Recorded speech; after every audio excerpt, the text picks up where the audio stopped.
Prologue. Elrandor had seen a lot of luck in his day. As an airship captain in Círdanna's Royal Navy, he sought great fame in his career. Though after the years of the Unification War began to wane, there was no longer great need of his service. Scorned by the royal family after years of service, he fell to the allure of the Hall. There he found others who also were thrown aside after the wars of the land ceased. Drawn in by the merriment of the minstrels, and then by the maidens that populated the hall, Elrandor found himself a second home. However, the crew of his personal ship had other thoughts in mind. Noting he had taken to more of life's pleasures and less of his duty to his men, he found one day that they had chosen mutiny. Finding himself with no great war, nor the crew he had thought as his own, he came to Coca and the others of the hall in search of something more. Learning that Coca had slain the former king, he felt justice for the great misdeeds done to him in his career in the navy. Swearing himself to the hall, he knew his life would not be one of solitude. But as the events in recent weeks had transpired, he didn't realize how vital his particular skills would be to the assassin and the sorceress of the hall. Chapter: The Kidnapping. Coca plotted the means of acquiring the aid of the scorned Captain Elrandor. However, Ogre had other ideas. Beating and dragging the captain through the streets, Ogre deposited the Wayfinder to Coca for swift reprimand and enlistment in the hall's most urgent voyage. Threatened with pain of death, should he double-cross the hall, a deal was brokered. And the heroes prepared for a night of deeper plotting as they made their call to the other heroes of the hall to come and embark on a night to be remembered. Chapter: A Pattern of Violence. Coca's patience dwindled, the days of delay wearing thin on his mood as he questioned the Wayfinder's pace at producing a crew to spirit them across the northern sea in search of the lost Seamus. Knowing his activities in the city were drawing much suspicion in light of his unexpected resurrection, Coca struck out to the neighbouring port city to question Elrandor about the reason for his delay. Upon arriving, however, the seasoned assassin found that Elrandor had found a measure of trouble in this city. Together, they battered off the assailants to the last man. Spry he was, and as Elrandor told Coca of what was stolen from him, the assassin took to the forest to hunt. Chapter: A Merchant's Task.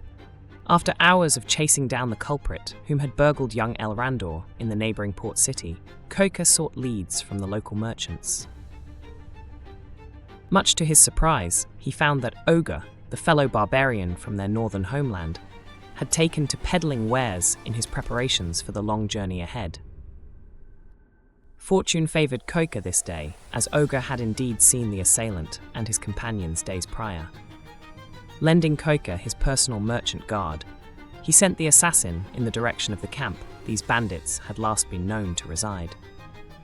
Journeying with his newest ally from the hall, Coca embarked on what would certainly be a chaotic journey as the two warriors laughed their way out of the village, recounting tales of past conquests. Chaos would certainly be the descriptor of their travels. Returning to the hall with the newly turned merchant Ogre, Coca noticed they were in fact being followed by an unknown traveller. Preparing for whatever chaos may ensue, the assassin and his fellow tavern keep made ready for the return of the year's students at the local wizardry school. The arbours of Círdanna would not see peace for quite some time to come, and these heroes plotted their impending journey north with their hired Wayfinder. Chapter: A Moment of Prescience. His state of mind calm, his focus, his control perfected, Coca was poised in his deep meditation, seeking answers within to begin his hunt for the lost Seamus. Visions of carnage flooded his awareness. A barbaric horde led by a priesthood unknown to the seasoned assassin. His people were in danger. He knew Seamus had sought to aid them. His field of vision stretched wider and refocused on the missing barbarian. He stood above a field of Imperial soldiers at the gate of the northern border leading to their homeland. Battered, bloodied, the young barbarian fought onward. Steel rang against the iron chains of the closed gate. Sparks flew as the iron began to splinter under the weight of his rage. Koka opened his eyes. He knew where the boy was headed. The journey must begin soon. After his clarity focused upon the visions granted in his meditative trance nights before, Koka knew the day had come. This night, he would ready his steel, season his armor, and prepare for the journey the next morning. Sending forth his agents to spread word to the heroes of the assassin guild he had come to know as his family, the hunter, the assassin, the slain, the resurrected, Koka prepared for all that was to come. The events of the year behind him, leading him forward with a resolve he had never felt prior. He knew he faced the task ahead unafraid, with the aid of warriors he entrusted with his very life. Chapter: The Snag in the Voyage. Leaving the hall, the heroes found themselves in need of more armaments for their journey. Stopping at the blacksmith, Koka, Elrandor, and Tirla spent some well-earned coin to set out fully equipped. However, a sudden, unexpected annoyance arose. Many of the crew Elrandor had gathered had been stopped by the city guard and imprisoned. Hatching a plan, Koka pickpocketed the guard to ensure capturing. Unknown to the guard, the assassin had great skill at lockpicking. Removing his hidden tools from his inner boot pocket, he went to task. Freeing the heroes of their dilemma, he found he had unknowingly attracted others from the stockade, and knowing the peril of the journey ahead, he brought them with, as this Evremond. As Elrandor sent word to his 2 trusted men to prepare the ship. Chapter: The Arrival. The ship sailed to port in the northernmost reaches of the kingdom. Knowing that their journey ahead on foot would be long and treacherous, Koka deemed fit to adopt a lighter travelling attire. Gathering their supplies and preparing to depart, the crew roamed the village to stretch their weary sea legs and partake in one last night of merriment. Koka felt the familiar, cool northern air, and for the first time in decades knew he would see his homeland again, in pursuit of the lost Seamus. Taking part in a night of revelry fitting of their home tavern, the heroes drank and sang the night away in the face of the troubles ahead. Koka knew his companions needed this, and so he joined them with true companionship. The morning would be here soon, though, and much was on the troubled assassin's mind. Chapter: The Encampment. The allies travelled for a week, pushing ever northward as the hunt for Seamus drew them ever closer.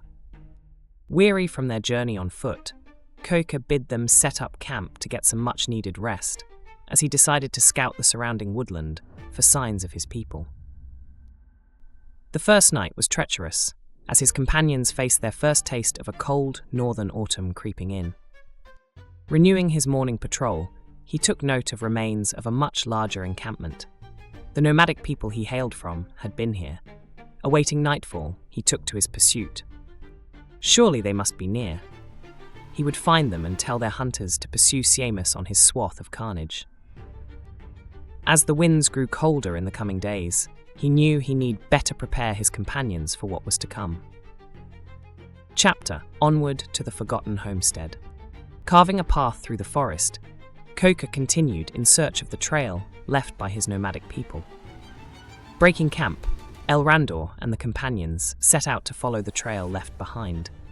Catching up after a few hours, the troop found themselves at the base of a grassland stretching far across the horizon. Noting a plume of smoke in the distance, they donned their arms and armor and prepared for whatever lay ahead. However, as they approached, the weary travelers realized this was some form of settlement.